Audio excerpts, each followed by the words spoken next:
Emergency quota ticket booking നിയമങ്ങളിൽ ഭേദഗതി വരുത്തി റെയിൽവേ മന്ത്രാലയം. ട്രെയിൻ പുറപ്പെടുന്നതിന് കുറഞ്ഞത് ഒരു ദിവസം മുമ്പെങ്കിലും ഇനി മുതൽ എമർജൻസി ക്വാട്ടയ്ക്ക് വേണ്ടി അഭ്യർത്ഥന നടത്തണം.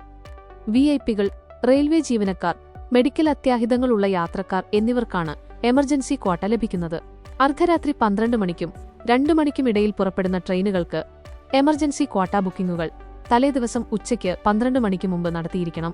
2.01-നും 23.59-നും ഇടയിലുള്ള ട്രെയിനുകൾക്ക് തലേദിവസം 4 മണിക്ക് മുമ്പും അപേക്ഷകൾ സമർപ്പിക്കേണ്ടതാണ്. ട്രെയിൻ പുറപ്പെടുന്ന ദിവസം സമർപ്പിക്കുന്ന അപേക്ഷകൾ ഇനി സ്വീകരിക്കില്ലെന്ന് മന്ത്രാലയം വ്യക്തമാക്കി.